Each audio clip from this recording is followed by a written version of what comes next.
এবার কর্মবিরতির মতো কর্মসূচি পালন করছেন মেডিকেল টেকনোলজিস্ট অ্যান্ড ফার্মাসিস্টরা। দর্শক, আপনাদেরকে জানিয়ে রাখি, গত 19 নভেম্বর সারা বাংলাদেশে কিন্তু মেডিকেল টেকনোলজিস্ট অ্যান্ড ফার্মাসিস্টরা কিন্তু একটু মানববন্ধন করেছিল এবং সেখান থেকে তারা কিন্তু দাবি করেছিল তারা দীর্ঘদিন থেকে তারা কিন্তু এরকম চাকরি করে যাচ্ছে, কিন্তু তাদের যে গ্রেড সেই গ্রেড পরিবর্তন হচ্ছে না।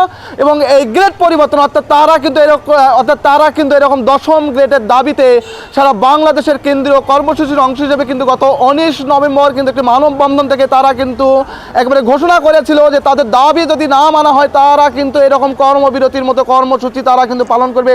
এবং আজকে কিন্তু আমি দর্শক এই মুহূর্তে গাইবান্ধা সদর হাসপাতালের একেবারে সামনের জায়গাটিতে আমি রয়েছি এবং আমি কিন্তু এখানে দেখছি তারা একেবারে কর্ম বাদ দিয়ে সকাল 9টা থেকে তাদের কিন্তু এরকম কর্মবিরতি শুরু হয়েছে এবং 2 ঘন্টার কর্মবিরতি তাদের কিন্তু চলছে। তো একটু কথা বলবো, একটু যুক্ত হব, কি চাচ্ছে আসলে এই কর্মবিরতি স্থল থেকে, কি চাচ্ছেন আপনারা আসলে রাষ্ট্রের কাছে? আর নয় কালক্ষেপণ, আমরা চাচ্ছি 10ম গ্রেডের বাস্তবায়ন, আমরা চাচ্ছি 10ম গ্রেডের প্রজ্ঞাপন। সুপ্রিয় ভাই এবং বোনেরা, সাংবাদিক ভাই এবং বোনেরা, আপনারা জানেন আমরা গত 96 ঘন্টার আলটিমেটাম আমাদের গতকাল শেষ হয়েছে। আমরা সরকারকে 96 ঘন্টার আলটিমেটাম দিয়েছিলাম যে 96 ঘন্টার মধ্যে যদি আমাদের দাবি বাস্তবায়ন না হয় তাহলে আমরা কর্মবিরতিতে চলে যাব।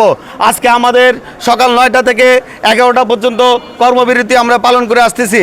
আপনাদের কাছে একটু জানাতে চাই, আমরা 1996 সাল থেকে শুরু করে এখন পর্যন্ত আমাদের কৃষি ডিপ্লোমা, আমাদের নার্সিং ডিপ্লোমা, আমাদের ইঞ্জিনিয়ার ডিপ্লোমা তারা কিন্তু 10ম গ্রেডে উত্তীর্ণ হয়েছেন অনেক আগেই। 2011 সালে নার্সিং ডিপ্লোমা যারা 13তম গ্রেড থেকে 11তম গ্রেডে চলে এসেছেন, অথচ আমরা চাকরি জয়েনের শুরুর থেকে আমরা 11তম গ্রেড ছিলাম। কিন্তু জনপ্রশাসন মন্ত্রণালয়ের কালক্ষেপণের কারণে আমাদের ইতিমধ্যে জনপ্রশাসন মন্ত্রণালয়ের বিবিধ শাখায়, চূড়ান্ত শাখায় 4 বার ফাইল গিয়েছে। এখন পর্যন্ত জনপ্রশাসন মন্ত্রণালয়ের চূড়ান্ত শাখায় আমাদের ফাইল আছে, কিন্তু বারবার কোয়ারির পর কোয়ারি দিয়ে আমাদের ফাইলটি চাপা পড়ে যায়। এখন আমরা আজকের এই আমরা 9টা থেকে 11টার যে কর্মবিরতি, এই কর্মবিরতি থেকে আমরা কেন্দ্রীয় কর্মসূচি থেকে আমরা ঘোষণা দিতে চাই, যদি আমাদের আগামী 48 ঘন্টার মধ্যে যদি আমাদের এই দাবি বাস্তবায়ন না করা হয় তাহলে 4 তারিখ থেকে আমাদের কমপ্লিট শাটডাউন হবে সারা বাংলাদেশের মেডিকেল ইউনিভার্সিটি, মেডিকেল কলেজ, স্বায়ত্তশাসিত, আধা স্বায়ত্তশাসিত সদর হসপিটাল, উপজেলা হসপিটাল এবং সাব সেন্টার থেকে শুরু করে সব মেডিকেল টেকনোলজিস্ট এবং ফার্মাসিস্ট কমপ্লিট শাটডাউন ঘোষণা করলাম। এবং এটা আমাদের কেন্দ্র কর্মসূচি। যদি আমাদের এর মধ্যে যদি 10ম গ্রেডের প্রজ্ঞাপন জারি না হয় তাহলে আমাদের আগামী 4 তারিখ থেকে কমপ্লিট শাটডাউন ঘোষণা করলাম।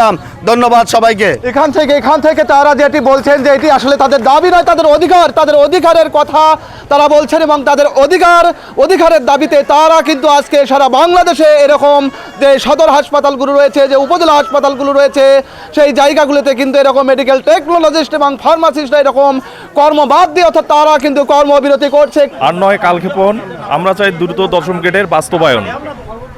কারণ দীর্ঘ 30 বছরের যে বঞ্চনা, এটা আমাদের শুধু যৌক্তিক দাবি না, এটা আমাদের অধিকার, এটা পেশাগত এবং মর্যাদার অধিকার। আমরা চাই কেন্দ্রীয় কর্মসূচির অংশ হিসেবে আমরা যে আজকে 2 ঘন্টার কর্মবিরতি পালন করছি, এটা সারা দেশে স্বতঃস্ফূর্তভাবে টেকনোলজিস্ট এবং ফার্মাসিস্টরা দাবি দেওয়া আদায়ের লক্ষ্যে এটা পালন করছে।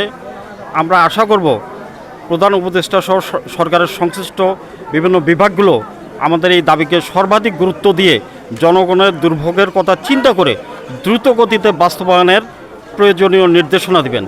আমরা কখনোই চাই না যে জনগণ যাদের চিকিৎসা ব্যবস্থা আমাদের উপর নির্ভরশীল, আমরা মনে করি সরকারি দায়িত্বের পালনের অংশ হিসেবে আমরা এটা সঠিকভাবে পালন করতে চাই।